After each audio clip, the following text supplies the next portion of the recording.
Well, as you have watched the news, the offensive on the part of Israel into Gaza continues. And hopefully it will indeed continue. It will in fact continue until the security and the peace of the Israelis is secured. So we can expect ongoing dealing with the Palestinians, Hamas especially, in Gaza. I think that this is important in light of the fact that there are those who are saying that this is merely a prelude to a broader conflict that will exist within the Middle East against Israel. As a matter of fact, I'm reminded of the words of the former Secretary of State Henry Kissinger. Kissinger was the Secretary of State of President Nixon from 1973 to 1977, and it was during that time this Yom Kippur War. Kissinger said at that time that during this war, Israel should bleed a little bit. They should bleed. That was a statement he made, and Israel did bleed. They bled profusely. As a matter of fact, Golda Meir got on the telephone to President Nixon and said, "Sir, if you don't help us, if you don't resupply us, if you don't grant us new armaments," he said, or she said, "we'll have to use nuclear weapons against our enemies." Well, President Nixon fortunately intervened, sent armaments back, and the Israelis defeated their Arab enemies at that time. So I've always taken what Kissinger said with a grain of salt. But he said in 2012, he said a very startling statement, and there were a number of people who agreed with him. Henry Kissinger, let me read some excerpts from the Kavkaz Center, KavkazCenter.com. Henry Kissinger and 16 American intelligence agencies agree that in the near future, Israel will no longer exist. No longer exist. The New York Post quotes Kissinger word for word, quote, "In 10 years, there will be no more Israel." That was 2012. According to his prediction, by 2022, Israel will be history. The U.S. intelligence community agrees, though perhaps not on the precise 2022 expiration date. The 16 U.S. intelligence agencies agree that Israel cannot withstand the coming pro-Palestinian juggernaut consisting of the Arab Spring, the Islamic Awakening, and the rise of Iran. They go on to say, in order to normalize relations with the 57 Islamic countries, the report suggests that U.S. will have to follow its own national interests and pull the plug on Israel. That's what will happen within the next 10 years. Not only will Israel cease to exist, but it will cease to have the support of the United States. We're leaning in that direction now, as you well know.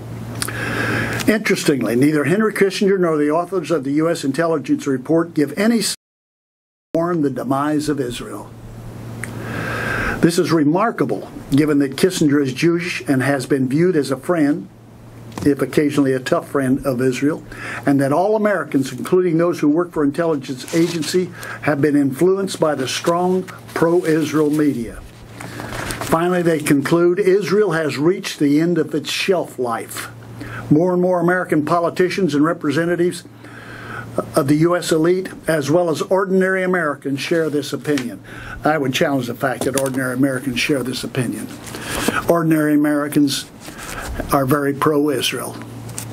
The Congress has been predominantly, but it's fast moving toward the fact, really, that the Democrats do not support Israel. Well, that's the politically elite's prediction. That's kind of their last word, if you will. But is it God's last word? I don't think so.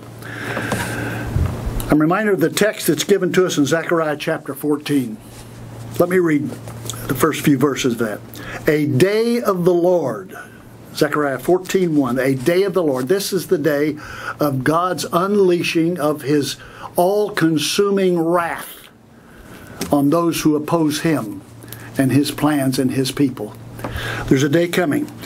The day of the Lord is coming when your plunder, Israel's plunder, will be divided among you. This is what he says. God says this, I will gather all nations to Jerusalem to fight against it. This is the Battle of Armageddon. And it takes place just before the Lord's return. I will gather all nations to Jerusalem to fight against it. The armies of the world that God brings together are massed at Megiddo. That's north, up near Haifa, just east of Haifa. That's where they're massed. They move south and in siege. I will gather all nations to Jerusalem to fight against it. The city will be captured, the houses ransacked, the women raped. Half the city will go into exile, but the rest of the people will not be taken from the city. Now listen to this, what happens now. Then, and only then, Yahweh will go out and fight against those nations as he fights in the day of battle. On that day, his feet will stand on the Mount of Olives. Hallelujah.